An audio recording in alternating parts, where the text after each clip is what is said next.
Today we're taking a look at these NFL matches, which are happening on Saturday, December 24, 2022, and giving you match breakdowns, betting tips and predictions in general on these games. Welcome back to High Stakes. Before we dive into our video, don't forget to subscribe and push that notification bell to get notified as soon as we release these sport prediction videos. Also, check out our perks and join the High Stakes membership. Joining the High Stakes membership is easy, is cheap, but it will help a lot in the growth process of this channel. Plus check out our Patreon in the link down below if you want access for our premium picks. Our Patreon is a way for us to help you improve your chances of making more money. Multiple plans are available for each and every one of you. Stop wasting hours of your time searching for bad betting predictions that ends up costing you a lot of time and money. Join the High Stakes Patreon now and get the best betting picks. Going back to our video, we will give you 2 betting picks for each game, a team pick and a total pick based on facts and detailed explanation. Make sure to watch our videos till the end so you don't miss any of our picks.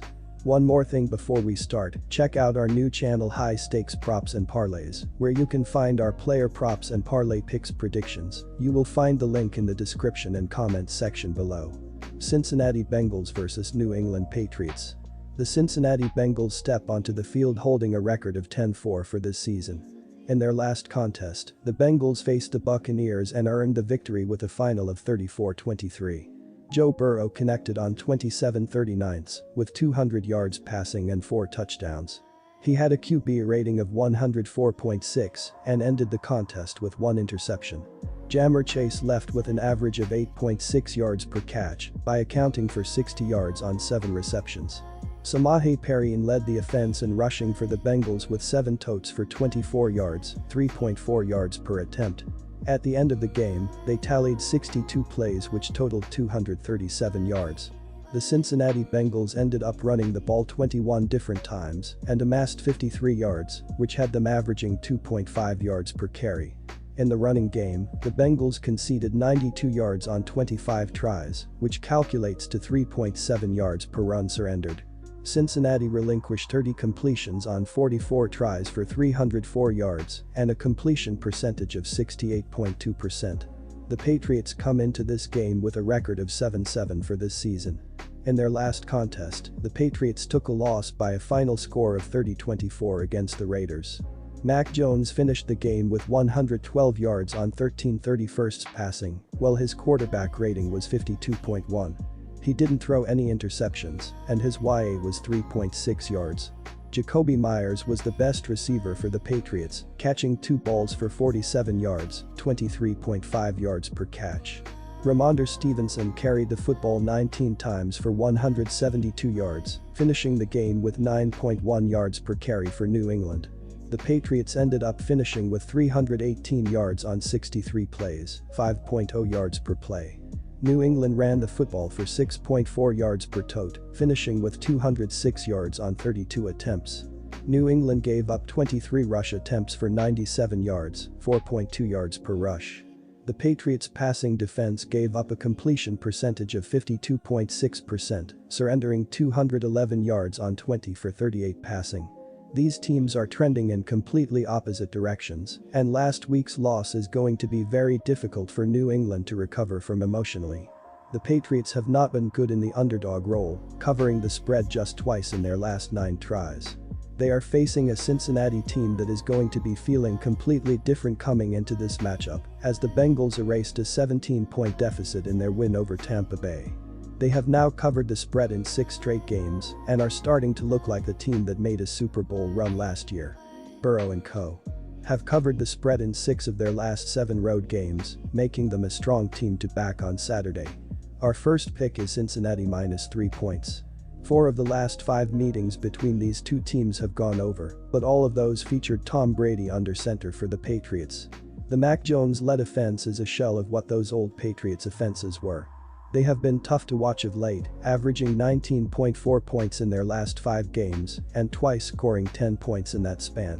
Of the Pats' last 5 games versus AFC opponents, 4 have gone under.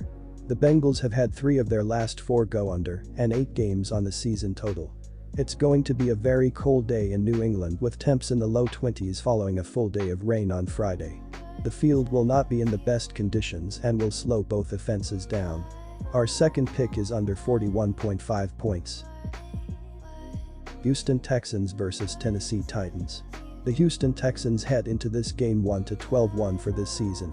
In their last contest, the Texans faced the Chiefs and walked away from this one with a loss by a score of 30-24. Davis Mills went 12/24 with 121 yards passing and 2 TDs. He had a quarterback rate of 92.5 and finished the contest with no interceptions. Royce Freeman was the best rusher for the Texans with 11 carries for 51 yards, 4.6 yards per carry. Chris Moore averaged 10.5 yards per catch by totaling 42 yards on 4 catches. The Houston Texans rushed the ball a total of 28 times and amassed 94 yards, which came out to an average of 3.4 yards per carry. Once the final whistle blew, they tallied 58 plays which gave them 219 yards. Houston conceded 36 pass completions on 41 attempts for a total of 313 yards and a completion percentage of 87.8%. Against the run, the Texans conceded 189 yards on 33 tries, which averages out to 5.7 yards per run allowed. The Titans come into this matchup with a record of 7-7 this season. The last time they stepped on the football field, the Titans went home defeated by a final of 17-14 against the Chargers.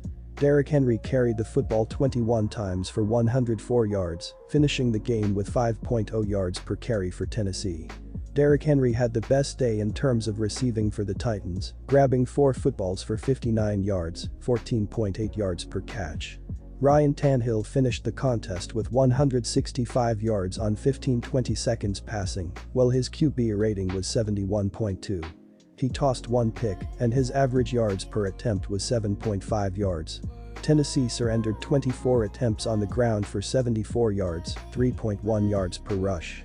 The Titans secondary gave up a completion percentage of 66.7%, relinquishing 291 yards on 28 out of 42 through the air. The Titans finished with a total of 284 yards while running 57 plays, 5.0 yards per play. Tennessee ended up running for 4.7 yards per attempt, finishing with a total of 127 yards on 27 attempts. The Texans have lost 9 straight games and 6 of their last 7 road games. They aren't very good offensively and rank near the bottom of the league in passing and running the ball. They won't pick up a lot of yards on the ground against the Titans, who have the second best run defense in the league, and also won't pick up a lot of yards through the air, with the defense expecting them to throw the ball, and Mills failing to throw for more than 200 yards in 3 consecutive starts. The Titans don't give up a lot of points and are holding opponents under 20 points per game at home, so expect the Texans to struggle offensively in this game. The Titans lost their last 4 games and their last 2 home games. They got more bad news this week with Tannehill ruled out for the game. Fortunately for them, they won't need Willis to do too much for them in this game because they have one of the best running games in the league and they're facing a defense that is the worst against the run and gave up at least 27 points in 4 straight games, so expect them to play well offensively in this game. Go with the Titans to cover the spread. Our team pick is Tennessee Titans -3 points. These teams do not have explosive offenses, with the Texans averaging 16.8 points per game and the Titans averaging 18.2 points per game. Then we need to consider the injuries that each team has, and without Tannehill under center for the Titans, the offense will mostly need to rely on Henry and the rushing game. The Texans have Mills at quarterback, who has thrown a lot of interceptions this season, and I expect the Titans defense to force errors from the young quarterback. In addition, they will be without their starting running back and will likely be without Nico Collins, WR, and Chris Moore, WR. Without these key players, the Texans' offense will have little to no weapons downfield and in the backfield, making their offense worse than it is. Our total pick is under 36 points.